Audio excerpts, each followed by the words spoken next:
Thank you for joining us in Information Literacy, GEN103. I am really excited you are here, and we're going to help you with many different aspects of information literacy, research, and evaluating sources to ensure that they are the best sources to use for your research. So as you can see here, we're on the landing page, and a couple of things I want to call your attention to. The first thing is there will be group discussions in this. Normally there are long discussions, but what we're going to do is break you up into larger, broader topics based on majors, and I'll show you that in a moment.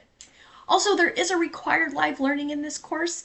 Be sure that you go to that live learning tab and find a date that most matches your schedule. That the 30 minutes you spend in live learning will be really important for your success in all research and all of your courses. So be sure to attend one of those. If you find that you're not able to attend, do reach out to your instructor. We do have an alternative for you. When we look at the learning outcomes for this course, the goal is to assess the value of information literacy for academic, personal, and professional success. So as you move through this course, not only are we asking you to think about this information in terms of your academic success, but think about how you'll use this outside of the classroom in whatever position you are in or will be in, and then how you might use it in your personal life. We're going to utilize library and information technology tools and resources to accomplish research goals. That live learning session is going to show you so many useful tools in the library that you may not have ever thought of. We really do have an outstanding library, and we want you to use it liberally. We want you to evaluate information sources for credibility and appropriateness for information needs and audiences. We're going to go through something called the CRAPO test that I'll show you in a moment. And this is an acronym that helps you evaluate sources to understand if they are the most appropriate sources for whatever you are doing. Then we're going to talk about applying strategies to use information ethically and legally. And we have a few pop culture examples in weeks 4 and 5 to show you where some pop culture performers and artists have gotten themselves in a little bit of trouble because of maybe not using information so ethically, or just not doing the research to understand if it's information available for their use.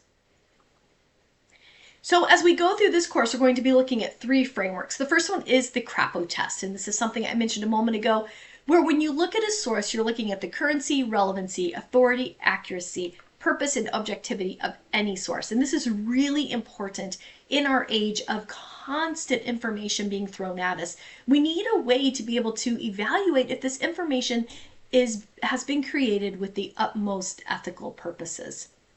We're also going to be working through the framework for information literacy, where we're looking at research as inquiry, scholarship as conversation, searching as something very strategic, authority that is constructed and contextual, information creation as a full process, and then understanding that the information we read, create, and disseminate has value. To help with this, in each week, there will be group discussions. So if I go back up here, you're going to see something interesting that you may not have seen or maybe have seen in other courses, where in GEN103, we're going to have smaller group discussions. So you can choose what group you are in. In week 1, we will ask you to choose, so your instructor can move you into the correct group. But we have case studies for education, health science, behavioral health science, business, and general studies. And general studies is just if you're really not sure what you want to do, we have something for you as well. If we scroll down a bit in weeks 1 through 4, you will see that we have some file tab cards. This is almost like tab cards here. And each one has a scenario that has to do with one portion of that CRAPO test. So in week 1, we're looking at currency. You're presented with a case study, and you're asked to share information about that case study. But you're going to be doing it with other students who are interested in the same topic you are interested in. We're hoping that this can give you some really deep, thoughtful conversations about information literacy and be able to problem solve through some of the ethical use of information challenges that do come up in everyday life. So coming back to that landing page, I want to call your attention again to that live learning. and those group discussion announcements. These will both give you the information you're looking for to know more about the case studies, and that required live learning is going to help you with your assignments as well. I'm not going to go through each week of the assignments, but in week 1, we're asking you to pick a research topic by using a resource in the library called Credo. Credo is an online encyclopedia that is credible, as opposed to Wikipedia, which is user-generated content and not always credible. We're going to show you a very credible online encyclopedia that you can use and that we want you to use to choose your research topic and then start asking questions and coming up with keywords so you can go into the library and start searching.